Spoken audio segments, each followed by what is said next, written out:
Bismillahirrahmanirrahim. Assalamualaikum warahmatullahi wabarakatuh. Tuan-tuan dan puan-puan yang dirahmati Allah Subhanahu wa taala, pertama sekali marilah sama-sama kita panjatkan kesyukuran kepada Allah Subhanahu wa taala. Syukur pada Allah, alhamdulillah, wassalatu wassalamu ala Rasulillah. Subhanaka la ilma lana illa ma 'allamtana innaka antal alimul hakim. Wala haula wala quwwata illa billahil aliyil azim. Rabbi syrah li sadri wa yassir li amri wahlul 'uqdatam min lisani yafqahu qawli, amma ba'd. Kita syukur pada Allah Subhanahu wa taala kerana Allah masih panjangkan lagi umur kita, alhamdulillah. Allah berikan kesihatan yang baik kepada kita, alhamdulillah. Allah berikan taufik dan hidayah kepada kita, alhamdulillah. Hingga sama-sama dapat kita teruskan ibadah puasa pada hari yang kedua ini, dan sama-sama dapat kita luangkan sedikit masa berada dalam majlis ilmu. Mudah-mudahan diberkati Allah Subhanahu wa taala.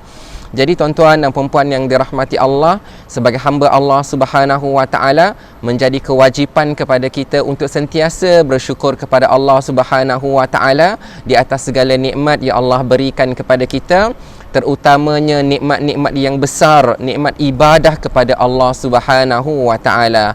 Berpuasa ni ibadah yang disukai oleh Allah Subhanahu wa taala, dan kita bersyukur kepada Allah kerana kita dapat melaksanakannya, kerana Allah bagi kemampuan kepada kita untuk melaksanakannya. Alhamdulillah, alhamdulillah, binikmatihi tatimmus salihat. Segala puji bagi Allah kerana dengan nikmatnya sempurnalah amalan-amalan yang saleh.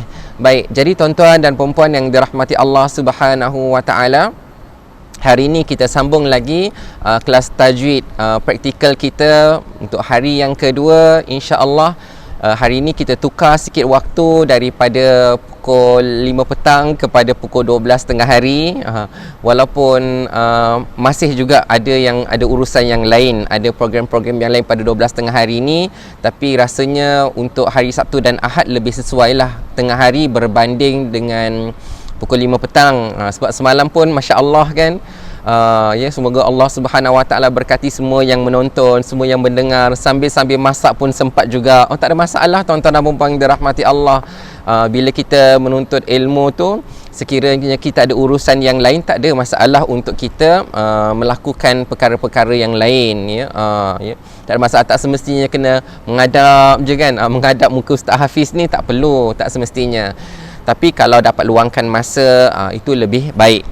Jadi tuan-tuan dan puan-puan dirahmati Allah, kalau ada cadangan masa yang lebih sesuai kan, mungkin saya akan bincang dengan Abang Jeb. Barakallahu fiq, jazakallahu khairan kathira. Terima kasih kepada Abang Jeb yang setiasa hari-hari membantu saya untuk buat proses rakaman ini. Nanti kita bincang dengan dia. Kalau misal kata kita buat sejurus selepas solat asar, mungkin awal sikit lah, dan kita cuba buat kelas ringkas saja dalam kira-kira setengah jam. Maksudnya pukul 5.30 mungkin dah habis, 5.20, 5.30 dah habis. Jadi mungkin yang tu kita akan ubahlah, insya-Allah. Lepas tu dah boleh struggle nak masak-masak dan sebagainya. Jadi tuan-tuan dan puan-puan dirahmati Allah Subhanahu wa taala, hari ini saya nak kongsikan sedikit sajalah nak kongsikan sedikit. Pertama, saya nak mula masuk kepada tajwid, sebab nama kelas kita pun kelas tajwid Al-Quran. Jadi apa yang dimaksudkan dengan tajwid? Tak boleh ke kalau kita nak baca Quran tapi kita tak belajar tajwid? Jadi kat situ ada beberapa hukum lah tuan-tuan dan puan-puan dirahmati Allah. Jadi hari ini saya mulakan sedikit mukaddimah tentang ilmu tajwid, tentang takrifan dia, sedikit huraian tentangnya. Kemudian tuan-tuan dan puan-puan dirahmati Allah, barulah kita akan sambung tentang bab nun al-wiqayah. Semalam saya dah share dalam grup-grup saya. Kalau yang nak, nanti bagi tahulah kat dalam tu, saya nak nota tu. Cuma yang saya dah bagi tu, saya ada upgradekan pula. Yang ni saya akan share sekali lagi untuk hari ni. Maksudnya saya ada tuliskan kalimah yang ada iltiqa as-sakinain, kemudian saya tambahkan pula cara bacaannya macam mana. Jadi kat situ yang saya tambah tu akan adalah nun kecil yang berbaris bawah. Nun kecil yang berbaris bawah. Dan ada soalan juga semalam kan, kata kenapa nun tu tak ditulis. Itu juga saya akan kupas. Jadi kalau nak tahu kena dengar sampai habis insya-Allah. Baik. Tuan-tuan dan puan-puan dirahmati Allah Subhanahu Wa Taala, kat sini saya ada slide ya, menguasai ilmu tajwid. Menguasai ilmu tajwid. Baik. Apa maksud tajwid? Ya. Tajwid bermaksud memperelokkan bacaan, tahsin, elok, membaikkan bacaan kita apabila kita membaca Al-Quran dengan menunaikan hak bagi setiap huruf. Setiap huruf tu dia ada hak dia. Ya, ada cara sebutan dia yang tersendiri. Dua perkara yang melibatkan hak huruf ni. Yang pertama adalah makhraj, ya, yang kedua adalah sifat. Makhraj ni apa tuan-tuan dan puan-puan dirahmati Allah Subhanahu Wa Taala? Makhraj, kalau orang kata makhraj huruf kan, sebenarnya nanti kita akan ada topik untuk makhraj huruf, tapi hari ini saya bagi tahu secara umum sajalah tuan-tuan dan puan-puan dirahmati Allah. Satu-satu huruf tu bila kita nak sempurnakan hak dia, kita nak tunaikan hak dia adalah dengan kita mengeluarkan huruf itu daripada makhrajnya. Jadi makhraj bermaksud tempat keluar huruf. Jadi tuan-tuan dan puan-puan dirahmati Allah, bila kita masuk pada topik makhraj huruf baru kita akan cerita secara detail, secara terperinci. Tapi yang saya nak kongsikan ni ringkas saja, mudah saja tuan-tuan dan puan-puan dirahmati Allah. Kalau kita belajar bab makharijul huruf, bab makhraj huruf, dia ada 5 makhraj, 5 tempat keluar suara. Tempat keluar bunyi huruf tu ada 5. Tapi tuan-tuan dan puan-puan dirahmati Allah, ya, kadang-kadang ada orang dia, Allah, walaupun 5 ustaz susah juga, 5 pun saya tak boleh nak ingat juga. Okey, baik. Tuan-tuan dan puan-puan dirahmati Allah, untuk keluarkan bunyi huruf-huruf, ya, dia memerlukan kepada 3 makhraj saja. Dan makhraj tu kita boleh nampak, kita boleh nampak secara zahirnya, boleh tunjukkan lah, ya. 3. Ya, apa dia tuan-tuan dan puan dirahmati Allah? Pertama ni, ya, syafatain, bibir kita ni, dia mengeluarkan 4 huruf, ya. Apakah huruf-huruf tu? Saya nak bagi contoh yang simple saja. Keluarkan yang bibir kita ni, 2 bibir kita ni mengeluarkan 4 huruf, iaitu mim. Kan kita bila nak sebut mim tu kan, kena perlu adalah 2 bibir tu, ma, mi, mu. Mim, kemudian ba, bi, bu. Kemudian ada fa, tapi ada gigi atas kan dengan bibir bawah. Fa, fi, fu, fa. Kan fa, okay, perlukan bibir lah. Kemudian yang terakhir adalah waw, wa, wi, wu. Jadi dia memerlukan pergerakan 2 bibir lah. Jadi tuan-tuan dan puan-puan dirahmati Allah, contoh kesilapan bila sebut fa, gigi atas dengan bibir bawah, fa, fi, fu. Contoh kesilapan orang yang tidak menunaikan hak, yang tak menunaikan hak huruf itu, dia tidak mengeluarkan dengan makhraj yang betul adalah, contoh dia sebut huruf fa tapi sebut pa, pi, pu. Palama, contoh palam. Jadi bila gunakan 2 bibir dia salah lah. Ada fa, ya, gigi atas dengan bibir bawah. Okey. Jadi tuan-tuan dan puan-puan dirahmati Allah Subhanahu Wa Taala, itu maksudnya kita kena sempurnakan hak huruf dengan memastikan makhraj, cara sebutan tu betul. Itu yang pertama, syafatain, 2 bibir kita. Yang kedua adalah lisan. Lisan ni lidah kita. Lidah kita mengeluarkan banyak huruf. Saya skip yang tu dulu. Kemudian yang ketiga adalah halqi kita. Halqi ataupun halqum kita, dia mengeluarkan 6 huruf. Ada pangkal halqi, ada tengah halqi, ada hujung halqi. Ya, jadi tuan-tuan dan puan-puan dirahmati Allah, untuk yang ni kalau tak catat pun tak apa, sebab yang ni just penjelasan umum saja, ya, supaya kita tahu bahawa bila kita nak baca satu-satu huruf, kita nak sebut satu-satu huruf tu ada makhraj-makhrajnya yang tertentu. Daripada pangkal halqi kita ada 2 huruf, hamzah dan ha bulat, ha simpul. A, I, U, ha, hi, hu. Dia keluar daripada makhraj yang sama. Okey. Kemudian di tengah ada 2 huruf lain, iaitu huruf ain dan ha. ha pedas ataupun ha besar tu lah, ha yang macam jim. Ataupun ya, kalau dalam cerita Piramli tu jim tak ada titik lah, dia macam jim tapi tak ada titik, itu ha. Ya, ain dan ha makhraj yang sama di tengah-tengah halqi ataupun halqum. Kemudian yang hujung ya mengeluarkan dua huruf. Hujung halqi dia mengeluarkan dua huruf, iaitu ghain dan kha. Gha, ri, ru, kha, khi, khu. Macam tu. Jadi selain daripada 4 huruf daripada dua bibir kita, syafatain, 6 huruf daripada halqi kita, selainnya ada keluar daripada lisan, seperti nun, ta, sa, sya, ka, qa, da, za, semua tu lah pada lidah. InsyaAllah nanti kita terangkan. Baik, jadi itu dah ada 3 huruf. 3 huruf tu dia dah merangkumi merangkumi semua huruf-huruf ya. Tapi ada lagi baki 2, iaitu al-khayshum. Hidung kita ni, rongga dalam hidung kita ni namanya khayshum. Dan satu lagi al-jauf. Jauf ni adalah rongga yang ada dalam mulut kita ni, rongga. Baik, jadi untuk khayshum ya, dia bukan untuk menyebut huruf ya, bukan dia mengeluarkan bunyi huruf, tapi dia mengeluarkan suara, bunyi apa? Bunyi gunnah, bunyi dengung, jadi tuan-tuan dan puan dirahmati Allah, dan bila kita sebutkan dengung ni, dia melibatkan 2 huruf lah secara asasnya, iaitu mim dan nun. Mim dan nun. Okey, jadi tuan-tuan dan puan dirahmati Allah, bila mana kita sebut mim dan nun, dia akan melibatkan khayshum kita. Kalau kita tutup hidung kita, walaupun bukan kita nak cerita wajibul gunnah, ikhfa hakiki, idgham al-gunnah, belum cerita yang tu lagi, pun kita tidak dapat sempurnakan bunyi huruf mim dan nun itu ya, walaupun baris atas ataupun baris bawah. Nanti kita terangkan kejap lagi. Jadi tuan-tuan dan puan dirahmati Allah, khayshum ini peranan dia adalah untuk menghasilkan suara gunnah, untuk menghasilkan sifat gunnah, sifat dengung. Gunnah tu maksudnya dengung. Okey, jadi tuan-tuan dan puan dirahmati Allah, contohlah bila kita sebut mama. Okey, jelaskan mama. Tapi bila kita tutup hidung, cuba tuan-tuan dan puan dirahmati Allah buat praktis sendiri. Jangan risau, tak ada siapa-siapa tengok pun. Kan? Kita cuba tutup hidung. Tutup hidung rapat-rapat, sebab kita sebut mama. Dia sekali lagi mama. Cuba sebut nana.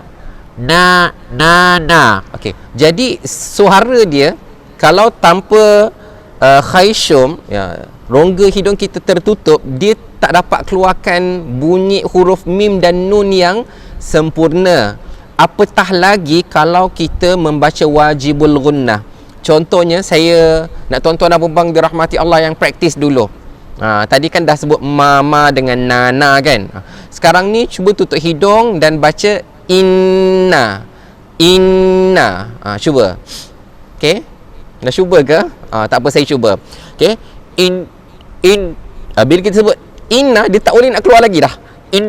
Dia tak boleh inna dia tak boleh keluar. Sebab apa? Dia tertutup. Khayshum itu tertutup. Jadi tuan-tuan dan puan dirahmati Allah, kesimpulan dia, kita perlukan khayshum, rongga hidung kita ni, untuk menghasilkan bunyi gunnah. Okay, baik. Kemudian tuan-tuan dan puan dirahmati Allah Subhanahu Wa Taala, yang terakhir adalah jauf. Ya, jauf ni adalah rongga yang mana ia mengeluarkan suara mad, suara panjang. Panjang lah. Kalau macam gitu, ha, yang panjang tu, itulah namanya al-jauf. Contoh kalau kita azanan, hayya 'alas salah, yang panjang tu, itulah daripada al-jauf ya. Baik ya. Jadi tuan-tuan dan puan dirahmati Allah, 3 makhraj ya. Bila kita nak sempurnakan, yang bila kita katakan kita nak menunaikan hak bagi setiap huruf tu dengan sempurna, maka kita kena memastikan bahawa setiap huruf yang kita lafazkan itu keluar daripada makhraj yang betul. Kemudian iaitu 3 makhraj, iaitu syafatain, dua bibir kita. Kemudian ada halqi, ya, ada halqum kita. Kemudian ada lisan, ya. Dan satu lagi tuan-tuan dan puan-puan dirahmati Allah, antara perkara yang kita nak bezakan adalah terutamanya huruf-huruf seperti zal dan za. Za, zal, za, zi, zu, dan zai, za, zi, zu. Cara sebutan dia berbeza, ya. Kalau zal, dia mengeluarkan sedikit daripada hujung lidah dan dia kena pada gigi atas. Za. Okey. Jadi tuan-tuan dan puan-puan dirahmati Allah, jadi itu yang kita akan belajar dalam makhraj huruf dengan lebih terperinci insya-Allah. Jadi itu yang pertama. Manakala yang kedua adalah sifat-sifat huruf. Sifat-sifat huruf ni pula tuan-tuan dan puan-puan dirahmati Allah perlu disempurnakan. Sifat-sifat huruf ni, contoh, saya bagi contoh yang paling mudah, iaitu sifat qalqalah. Ya, qalqalah. Ya, bila kita baca huruf tu, dia adalah huruf qalqalah, iaitu 5 huruf: ba, jim, dal, qaf, ta. Huruf ba, huruf jim, huruf dal, huruf qaf, huruf ta, ya. Kalau dekat sekolah kadang-kadang dia orang rumuskan jadi baju dakota, baju dakota. Sebab ingatlah baju dal tu dal, qata, qaf dengan ta. Baik. Jadi bila mana kita sempurnakan huruf-huruf qalqalah ini, bila kita mati pada huruf yang mati, jadi dia kena bunyikan lantunan, ya. Contohnya qul huwallahu ahad, tu qalqalah lah, lantunan. Jadi kalau kita baca qul huwallahu ahad, kita stop macam tu tanpa ada qalqalah, jadi kita tak sempurnakan sifat dia, kita tak sempurnakan. Mungkin makhraj kita dah betul, tapi kita tak sempurnakan lagi sifatnya. Jadi tuan-tuan dan puan-puan dirahmati Allah, itulah dua perkara yang kita kena belajar bila mana kita nak menyempurnakan, memperelokkan bacaan Al-Quran kita. Jadi satu ilmu yang membetulkan bacaan kita namanya ilmu tajwid. Jadi kalau kita belajar ilmu tajwid, kita bolehlah baca dengan lebih betul insya-Allah, dengan lebih tepat. Baik. Cara menunaikan hak huruf ada dua, iaitu pertama, mengeluarkan setiap huruf daripada makhrajnya dengan tepat. Ya, macam kita katakan tadi. Yang kedua, menepati sifat-sifat yang terkandung pada huruf-huruf tersebut ketika menyebutnya. Jadi bila mana kita sebut, kita kena pastikan sifat itu datang sekali, sama-sama dibaca insya-Allah. Jadi tuan-tuan dan puan dirahmati Allah Subhanahu wa taala, walau bagaimanapun tajwid, bila kita memperelokkan bacaan kita, bukanlah dinilai dari sudut makhraj dan sifat hurufnya saja, namun daripada setiap aspek dalam ilmu tajwid, ya. Ilmu tajwid ni banyak juga bab-babnya tuan-tuan dan puan dirahmati Allah. Cuma ada bab yang lebih praktikal, macam yang saya sebutkanlah, kelas tajwid Al-Quran praktikal, maksudnya yang memang kita apply. Tuan-tuan dan puan dirahmati Allah, boleh saya katakan ada juga bab dalam ilmu tajwid, ya, yang kita belajar tapi kita susah nak apply. Bukan tak boleh apply, tapi kita susah nak apply. Contoh tuan-tuan dan puan dirahmati Allah adalah bab waqaf dan ibtida. Bab waqaf dan ibtida. Jadi tuan-tuan dan puan dirahmati Allah, dalam bab waqaf tu nanti kita akan belajar tentang waqaf kafi, waqaf hasan, waqaf tam dan waqaf qabih. Dia ada beberapa jenis waqaf, ya. Waqaf tam, waqaf kafi, waqaf hasan dan waqaf qabih. Jadi tuan-tuan dan puan dirahmati Allah, tetapi daripada segi praktikal kita susah nak tentukan. Ini saya bagi tahu secara umum saja. Sebab bila nak menentukan waqaf kafi, waqaf tam, waqaf hasan, waqaf qabih, kita perlu tahu daripada sudut makna. Daripada sudut makna baru kita boleh tentukan, okey, daripada sudut mana ini adalah waqaf tam, ini adalah waqaf hasan, ini adalah waqaf kafi. Contoh, kita kena tahu daripada sudut makna dulu, baru kita boleh tentukan. Tetapi tuan-tuan dan puan dirahmati Allah, secara praktikalnya boleh dikatakan memadai, kita wakaf pada ra'sul ayah, pada kepala ayat yang ada nombor tu kan, ada kerawang macam ni pasal ada nombor 1, ada nombor 2, ada nombor 3. Memadai kita wakaf di situ, ya, kita berhentikan bacaan kita di situ. Yang kedua, ada alamatul waqf, ada tanda-tanda wakaf seperti mim kecil yang ekornya ke tepi tu wakaf lazim, mesti berhenti di situ. Ada yang dikatakan wakaf qila, ya, wakaf aula, ya, qif aula, ya, ataupun qala, ya, yang ada qaf, lam dan hamzah wasal yang minta maaf, bukan alif maksurah. Jadi tuan-tuan dan puan-puan dirahmati Allah Subhanahu wa taala, itu ada yang panggil waqaf qili, ada panggil waqaf qila, ada panggil waqaf qala, ya. Jadi tuan-tuan dan puan-puan dirahmati Allah, jadi itu menunjukkan bahawa wakaf lebih baik.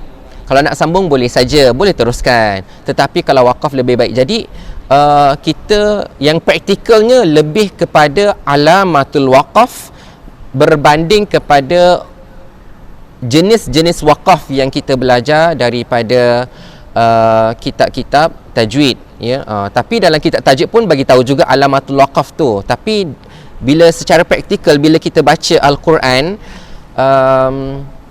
ya, kalau ada tuan-tuan guru, ustaz-ustaz yang alim tentang wakaf ibtidak, boleh tegur saya kalau saya salah. Tetapi secara praktikalnya, kita tak perhatikan, yang ni wakaf tam ni, ini wakaf tam kena berhenti kat sini. Tak, kita lebih tengok kepada alamatul waqaf, ya. Jadi tuan-tuan dan puan dirahmati Allah, tapi wakaf tu kena belajar juga supaya orang kata ini wakaf tam ni, wakaf tam tu apa?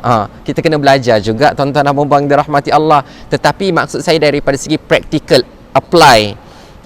Jadi kalau contohlah tuan-tuan dan puan-puan dirahmati Allah, ya, dia sangat suka bagi orang yang tidak mempunyai basic ataupun tak tahu makna daripada Al-Quran terjemahan untuk menentukan. Itu bukan part kita lah untuk tentukan ini wakaf tam ustaz, yang ni saya rasa wakaf kafi ustaz. Itu bukan kita rasa-rasa. Sebab apa? Sebab memang para ulama telah menentukan, para ulama dah melihat dah perkara-perkara tu, ya. Baik. Jadi tuan-tuan dan puan dirahmati Allah, dah panjang pula saya huraikan, cuma nak bagi tahu bahawa itu adalah perkara-perkara yang banyak yang dibincangkan di dalam ilmu tajwid, tetapi ada juga part yang kita kurang apply, bukan tak apply tapi kita kurang apply, ya. Jadi tuan-tuan dan puan-puan dirahmati Allah Subhanahu wa taala, antara yang paling penting, paling ketara selain daripada makhraj dan sifat huruf, bab mad, hukum nun mati dan tanwin, hukum mim mati, hukum wakaf dan ibtidak dan sebagainya turut menjadi penilaian dan perhatian, ya. Wakaf dan ibtidak yang saya maksudkan dekat sini adalah wakaf berdasarkan kepada alamatul waqf. Contohnya tuan-tuan dan puan-puan dirahmati Allah, kalau dalam surah Yasin contohnya, dalam surah Yasin pada muka surat yang terakhir lah, dalam mushaf dia ada satu ayat, a'udzubillahi minasyaitonirrajim, fala yahzunka qauluhum. Dekat qauluhum dia ada mim kecil ekornya ke tepi, itu tanda waqaf lazim. Tapi sambungan dia tuan-tuan dan puan-puan dirahmati Allah, inna na'lamu ma yusirruna wa ma yu'linun. Kita kata ni pendek sangat ni. Tak apa, saya dengan nafas saya boleh baca, fala yahzunka qauluhum inna na'lamu ma yusirruna wa ma yu'linun. Kan cukup nafas saya ustaz. Jadi tuan-tuan dan puan dirahmati Allah, kat situ yang kita nak tekankan. Kat situ ada tanda waqaf lazim, maka berhentikanlah bacaan di situ. Macam tu. Itu maksud saya yang kita kena tahu. Jadi tuan-tuan dan puan dirahmati Allah Subhanahu wa taala, jadi itu yang insya-Allah kita akan bincangkan secara praktikal. Dan ibtidak pula yang saya akan tekankan insya-Allah adalah ibtidak memulakan bacaan pada hamzah wasal. Ya, hamzah wasal, ya. Sebab kadang-kadang bila kita start alamak nak baca islauhal ke, aslauhal ke, uslauhal ke, kita nak baca baris apa hamzah wasal ni, sebab tak ada baris, tak tahu kan. Jadi itulah yang daripada ibtidak kita kena tahu macam mana nak memulakan bacaan itu yang maksudnya praktikal lah. Baik, jadi tuan-tuan dan puan-puan dirahmati Allah Subhanahu Wa Taala, mudah-mudahan bila kita belajar ilmu tajwid kita boleh improve. Bukan bacaan kita tak bagus kita dah pandai baca kan, tapi kita boleh improve, kita boleh pertingkatkan cara bacaan kita, insya-Allah lebih-lebih lagi dalam bulan Ramadan. Kita akan cuba khatamkan Al-Quran, kita akan baca keseluruhan Al-Quran daripada suratul Fatihah sampai suratul Nas. Jadi pastikan bila terjumpa ni, macam ni rupanya bacaannya, yang ni jumpa yang ni, macam ni rupanya bacaannya. Jadi tuan-tuan dan puan-puan dirahmati Allah Subhanahu Wa Taala, itulah sedikit mukaddimah saya tentang ilmu tajwid. Mudah-mudahan semua faham kenapa kita belajar ilmu tajwid. Pertama, supaya kita boleh improve bacaan kita, insya-Allah. Yang kedua, supaya kita dapat elakkan daripada kesalahan yang selama kita baca macam tu rupanya salah, kita dapat betulkan. Yang ketiga, tuan-tuan dan puan-puan dirahmati Allah, adalah supaya kita boleh pastikan apa yang diajar oleh Rasulullah sallallahu alaihi wasallam itulah yang kita baca jadi tuan-tuan dan puan-puan dirahmati Allah. Dan yang keempat yang saya nak tambah adalah, kenapa kita belajar, kenapa saya kena belajar dengan ustaz lagi walaupun saya dah dulu dah belajar. Sebab tuan-tuan dan puan-puan dirahmati Allah, ilmu tajwid ni dia mempunyai banyak istilah-istilah dan dia kalau kita dah lama tak belajar, kita akan lupa. Jadi sebab itulah saya share saja kita belajar, kita sebut lagi. Ustaz dah berapa banyak wajibul gunnah dah kita jumpa, ustaz sebut lagi wajibul gunnah, sebut lagi. Kenapa? Supaya kita boleh praktis, kita ulang-ulang banyak kali supaya kita boleh ingat. Itulah tujuannya tuan-tuan dan puan-puan dirahmati Allah. Baik, jadi kalau ada soalan-soalan kan, contohnya ada di antara kita dah yang mula baca juzuk yang kedua, tiba-tiba terjumpa satu kalimah tak tahu nak baca macam mana, boleh tanya, insya-Allah. Boleh PM saya, boleh tanya dalam mana-mana je. Insya-Allah saya cuba bacalah. Saya cuba baca, insya-Allah kalau saya terjumpa, saya akan baca dan saya akan cuba akan jawab, insya-Allah. Baik. Jadi tuan-tuan dan puan-puan dirahmati Allah, hari ini kita akan sambung balik. Ni nota yang baru. Saya percaya yang dalam grup-grup saya dah dapatlah nota-nota ni. Cuma tuan-tuan dan puan-puan dirahmati Allah, ni nota yang telah di-upgradekan satu kolom. Ada satu kolom, iaitu kalau boleh tengok kat dalam skrin ni, saya dah tambahkan cara bacaan. Yang semalam tu setakat kalimah saja, tapi hari yang ini saya ada tambahkan cara baca. Yang ni pun saya akan share juga hari ini, insya-Allah. Saya akan share juga hari ini. Kalau yang menonton ni bukan dalam grup saya, insya-Allah saya cuba bagi link. Yang boleh join grup tu, kemudian boleh dapatkan nota ni. Ada dua nota, satu tajuk iltiqa as-sakin, ini yang orang panggil, orang sebut nun al-wiqayah. Yang kedua adalah saya akan sharekan juga ni adab-adab membaca Al-Quran yang semalam kita belajar. Adab-adab ni lah, supaya kalau ada yang tak sempat nak catat kan, adalah nota ni. Dan nota ni boleh saja untuk di sharekan. Sharekanlah pada siapa-siapa pun. Mudah-mudahan kita boleh dapat pahala daripada Allah Subhanahu Wa Taala, insya-Allah. Sebab yang seronoknya bila kita share ilmu adalah kita tak tahu siapa yang manfaatkannya. Bahkan kita tak tahu generasi mana yang manfaatkannya. Contohnya tuan-tuan dan puan-puan dirahmati Allah, Al-Imam An-Nawawi rahimahullahu taala, walaupun dia telah meninggal dunia lebih daripada 600 tahun, tapi nama dia masih disebut-sebutkan sehingga hari ini.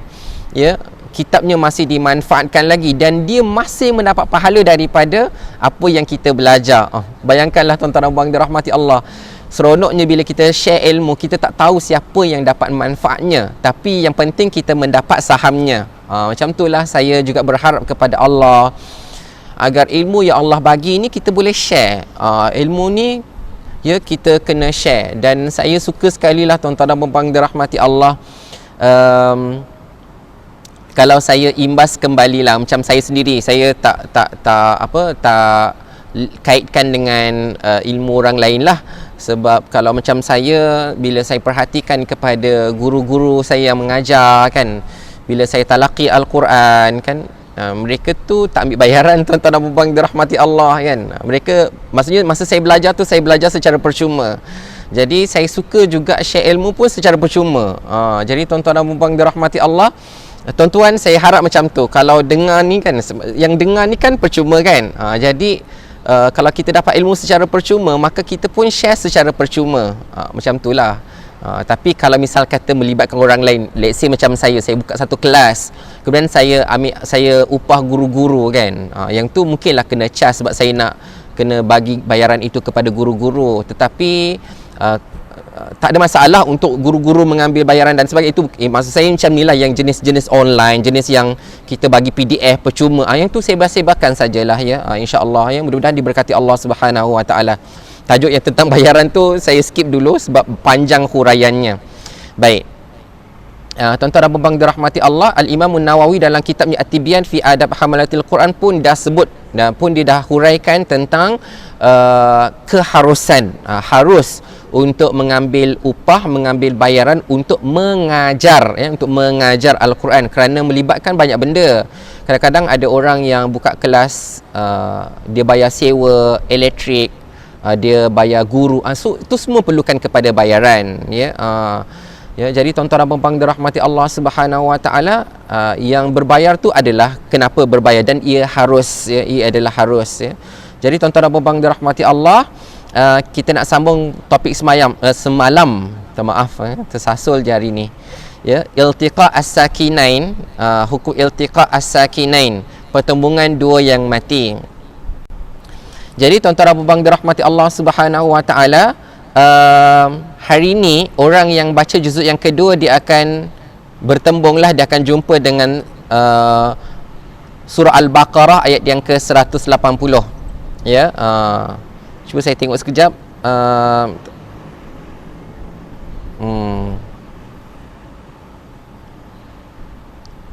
Ni yang pertama ke?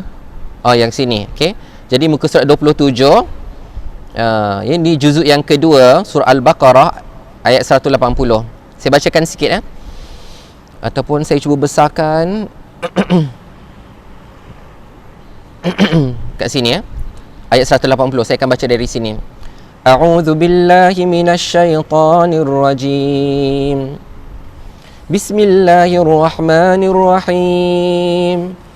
كتب عليكم إذا حضر أحدكم الموت إن ترك خيرا الوصية للوالدين والأقربين بالمعروف حقا على المتقين.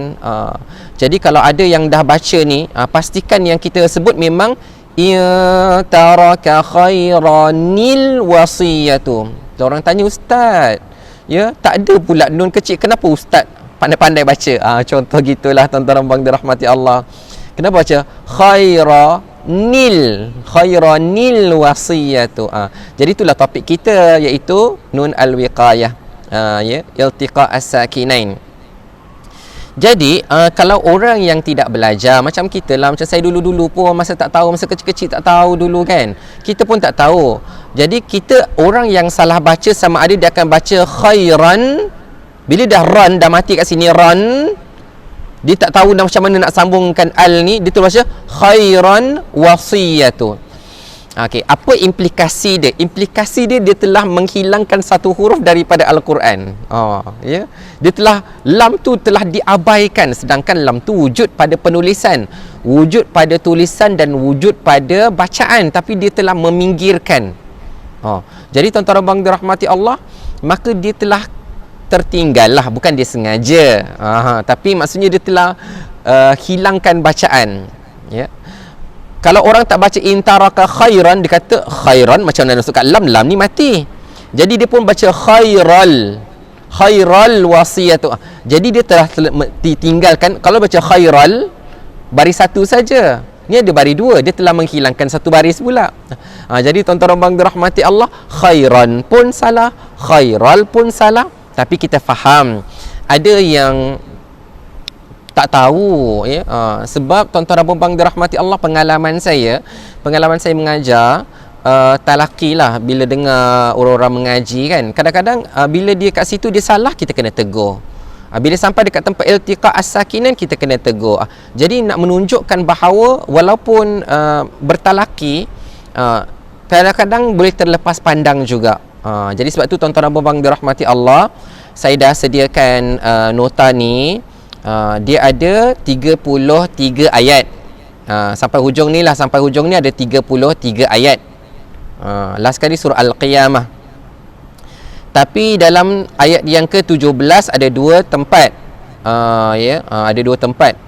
Jadi tuan-tuan dan puan-puan dirahmati Allah Subhanahu wa taala, dengan 33 tempat ni tolonglah kalau misal kata kalau rajin, yang bagusnya yang saya suka share, kalau kita mengaji Al-Quran, yang bagusnya, yang afdalnya kita belajar dengan satu mushaf. Kita guna satu mushaf saja. Satu saja. Yang baguslah. Kalau ada 2-3 mushaf pun tak ada masalah. Cuma kita yang kita nak tanda, kita letak nota itu kat mushaf kita. Jadi bila kita baca, kita dah tahu, oh kat sini kena baca begini, sini kena baca begini. Kita tandakan, ya. Jadi tuan-tuan dan puan-puan dirahmati Allah Subhanahu wa taala, saya dah senaraikan, boleh rujuk lah, boleh kalau yang rajin kan, buka muka surat 27, tandakan kat sini, buka muka surat 151, kat sini, macam tu lah, kita tandakan sendiri supaya bila mana kita baca, kita baca dengan betul. Baik, jadi tuan-tuan dan puan dirahmati Allah, sekadar ulang kaji sikit. Kalau yang tak dengar semalam kan, bilakah iltiqa as-sakinan berlaku? Dia berlaku, formula dia apabila tanwin tu baris dua di atas, baris dua di bawah dan baris dua di depan. Ni tiga-tiga baris ni ada contohnya dalam PDF ni, dalam kertas yang saya tunjukkan ni.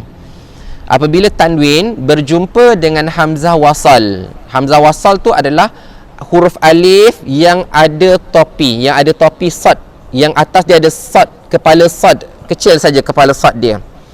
Jadi kalau nak tengok dengan besar, saya akan tunjukkan macam ni. Okey.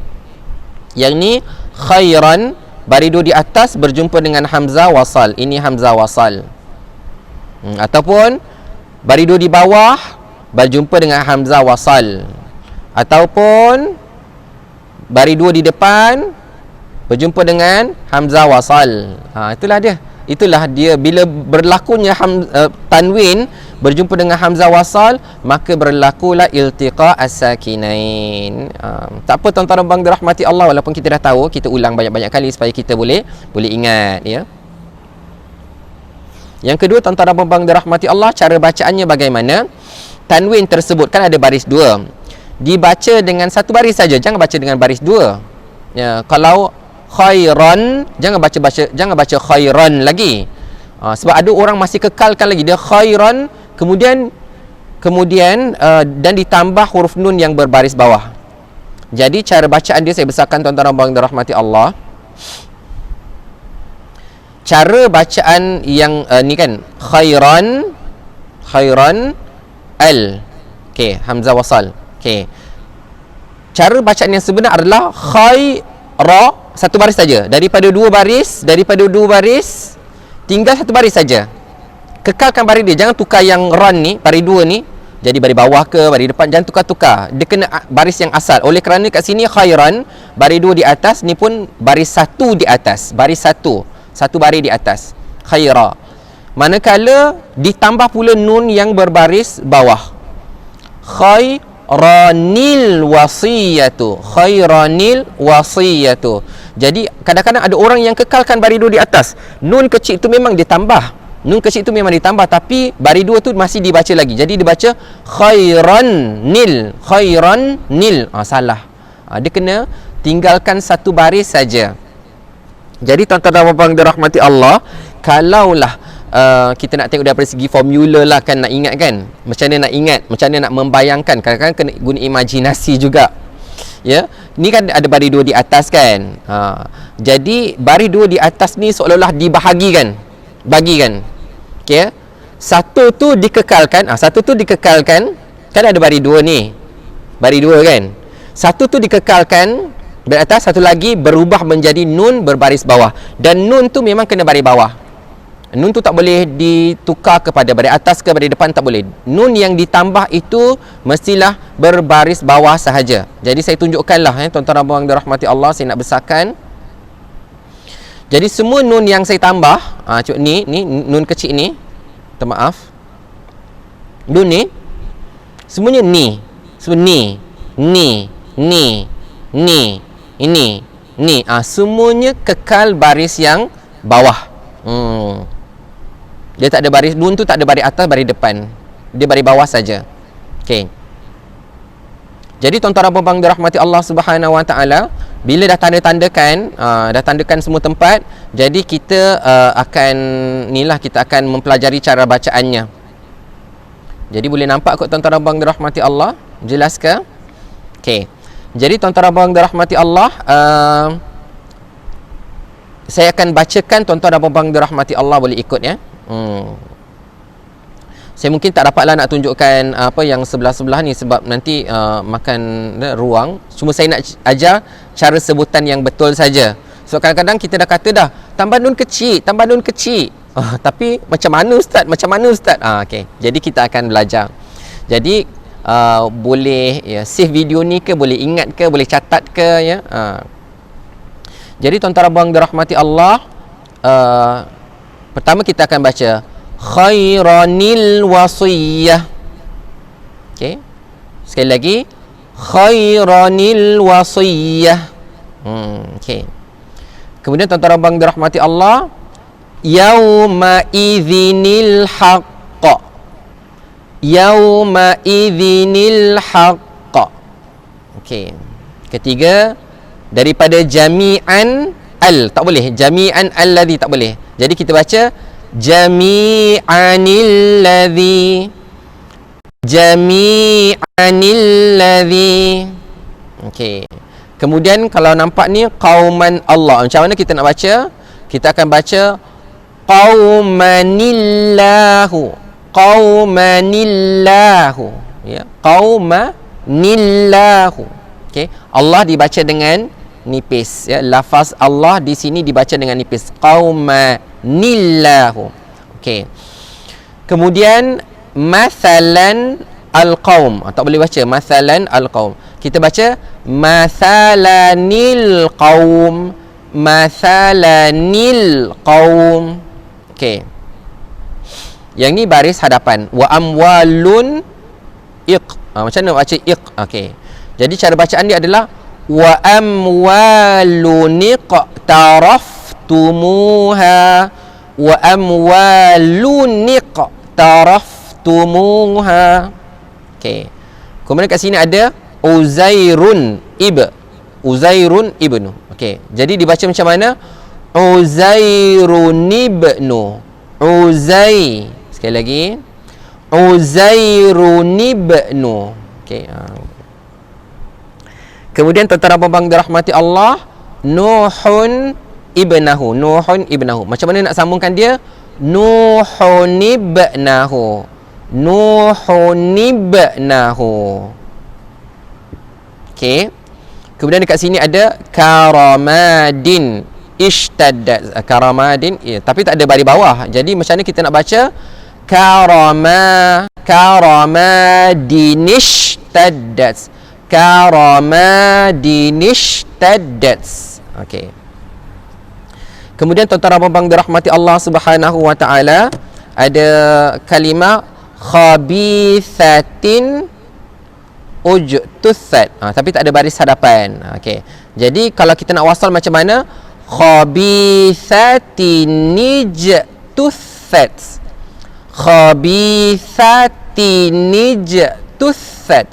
Jadi tak baca tin. Tinij. Khabithatin ijtusat.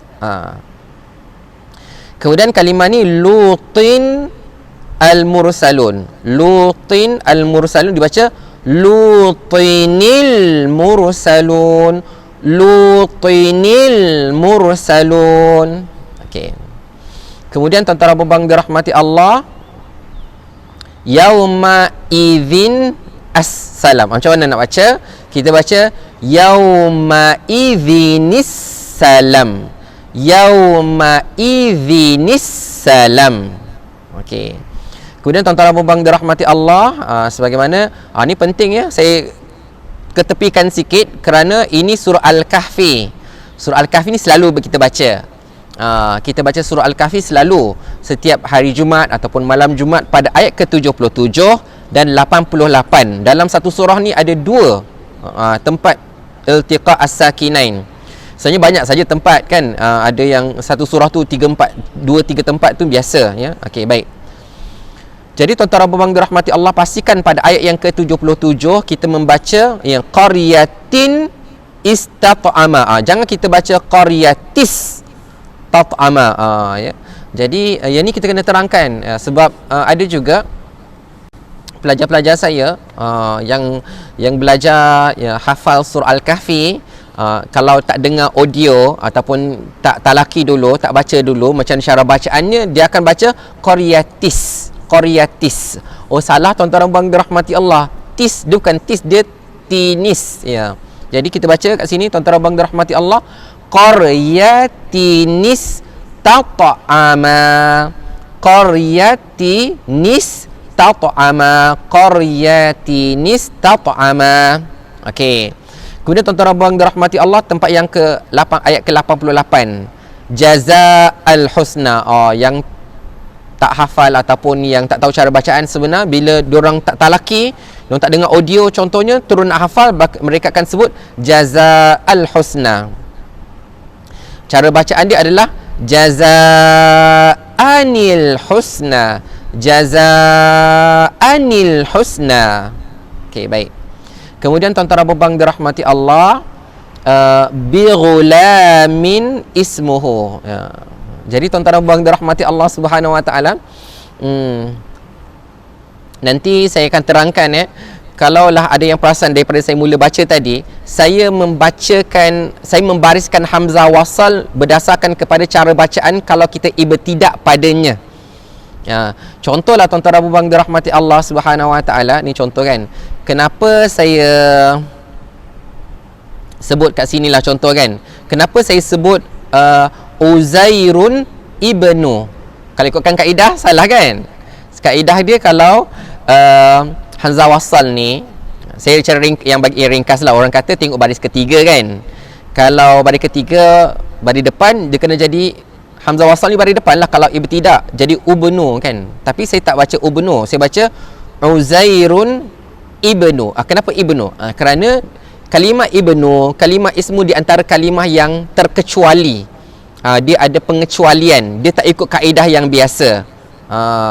Kemudian kalau saya baca Lutin al-mursalun, kenapa tak baca, kalau tengok baris yang ketiga baris depan kan, kenapa saya tak baca mursalun? Kerana tuan-tuan dan puan dirahmati Allah, kaedah dia mudah saja. Kalau huruf yang kedua tu huruf lam, maka hamzah wasal yang pertama ni dibaca al. Kalau kita ibtidak lah, kalau kita memulakan bacaan di situ. Jadi yang tu insya-Allah kita akan ceritakan dalam bab yang khusus insya-Allah esok kot ya. Insya-Allah esok kita ceritakan pula tentang bagaimana ibtidak memulakan bacaan pada hamzah wasal. Kita dah sampai mana tadi? Jazaa'anil husna. Okey. Kemudian tuan-tuan dan puan dirahmati Allah, bi ghulaminismuhu. Kemudian adnillati, ada macam adnillati, salah. Bukan adnillati, dia ada tanwin di sini. Jadi cara bacaannya adalah adninillati. Adninillati. Baik. Okey, ini adalah dalam surah Al-Hajj ayat yang ke-11. Muka surat 333. Okey. Dalam ayat yang sama ada dua tempat. Khairun itma'anna. Jadi dibaca khairun itma'anna. Khairun itma'anna. Kemudian ada fitnatun inqalaba. Macam mana? Kita baca fitnatun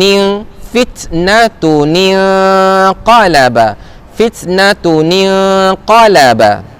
Okey. Kemudian sawa'an al-akifu, dibaca dengan sawa'anil akifu. sawa'anil akifu, ya, sawa'anil akifu. Okey. Kemudian rajulun iftara dibaca rajulun iftara, rajulun iftara. Kemudian ifkun iftarahu dibaca ifkun iftarahu, ifkun iftarahu. Ya. Jelas tuan-tuan abang dirahmati Allah. Yauma idzin al-haq dibaca yauma idzinil haqq, yauma idzinil haqq. Kemudian tuan-tuan abang dirahmati Allah, Nuhin al-mursalin dibaca Nuhinil mursalin, Nuhinil mursalin. Kemudian Adun al-mursalin dibaca Adunil mursalin, dibaca Adunil mursalin. Kemudian Lutin al-mursalin dibaca Lutinil mursalin, Lutinil mursalin. Kemudian bila sampai pada ba'din al-qaul disambung dibaca dengan ba'dinil qaul, ba'dinil qaul. Kemudian bizinatin al-kawakib dibaca bizinatinil kawakib, bizinatinil kawakib. Adnil allati dibaca adninil lati, adninil lati. Okey. Kemudian tuan-tuan abang dirahmati Allah, syai'an ittakhadhaha, syai'an tak boleh kan? Bila kita sambung kita akan baca syai'anittakhadhaha, syai'anittakhadhaha. Baik.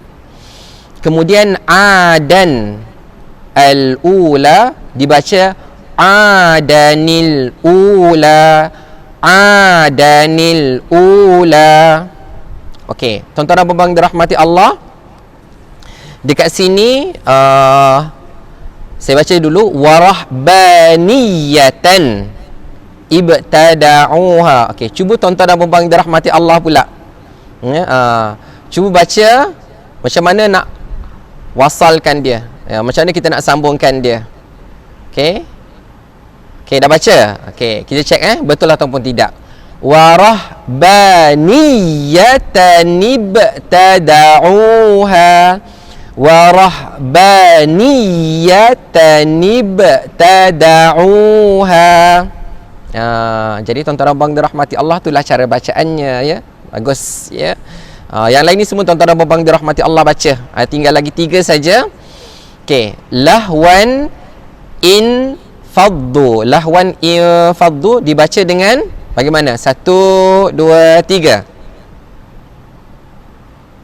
Okey, cara bacaan dia lahwanil faddu. Jadi jangan tuan-tuan abang dirahmati Allah terfokus sangat pada nun kecil ini sampai terlupa nak baca dengan ikhfa hakiki. Cara bacaan dia lahwanil faddu, lahwanil faddu. Jangan kita tergesa-gesa sampai kan kita baca lahwanin faddu. Saya dah tambah dah nin, tapi terlupa nak dengungkan bacaan lahwanil faddu. Kemudian yauma idzin al-mustaqar dibaca bagaimana? Cuba tuan-tuan dan puan-puan dirahmati Allah baca. 1, 2, 3. Okey, cuba sekali lagi. 1, 2, 3. Okey, cara bacaan dia adalah yauma idzinil mustaqar, yauma idzinil mustaqar. Okey, bagus, ya. Dah pandai kan? Jadi tuan-tuan dan puan-puan dirahmati Allah, yang terakhir. Boleh ke yang terakhir ni saya tunjukkan macam ni saja? Okey. Okey. Kalau tak disambungkan dibaca yauma idzin al-masaq.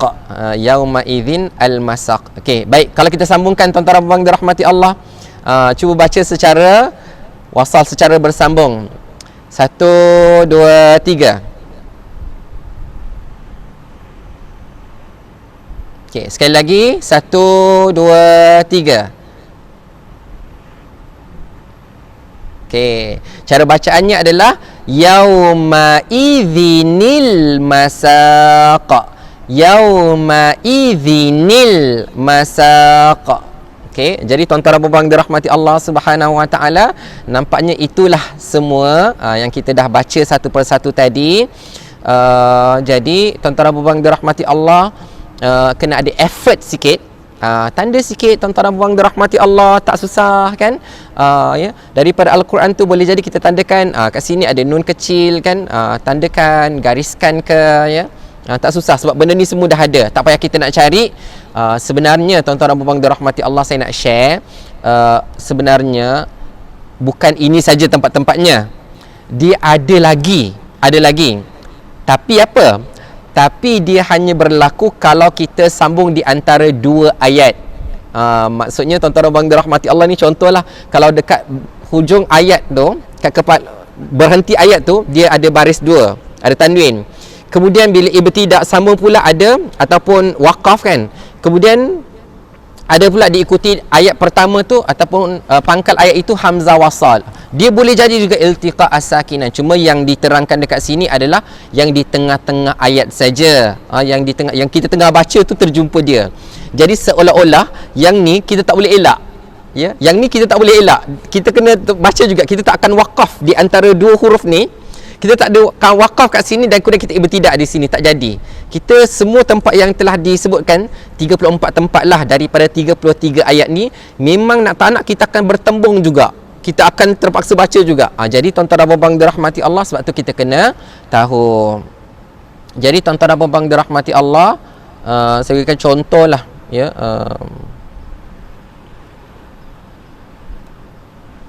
Okey, contoh dekat sini.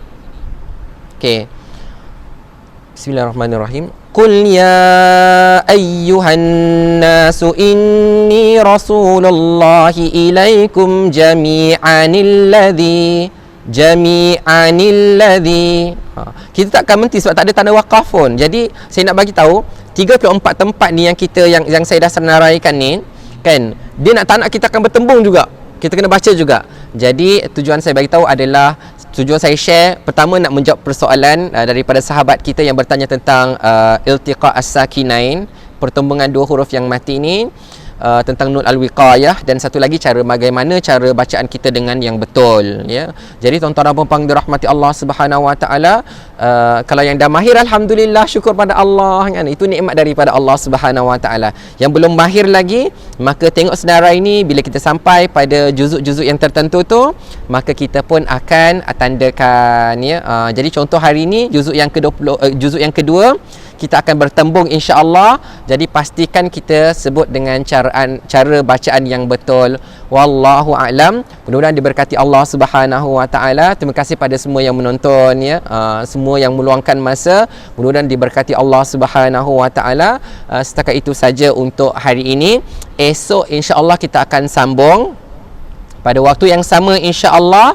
Pada waktu yang sama, jam 12 tengah hari lebih kurang macam tu, untuk bicarakan tentang hamzah wasal dan beberapa hukum tentang tajwid Al-Quran. Beberapa hukum tentang tajwid Al-Quran kita akan bicarakan. Mudah-mudahan diberkati Allah Subhanahu Wa Taala.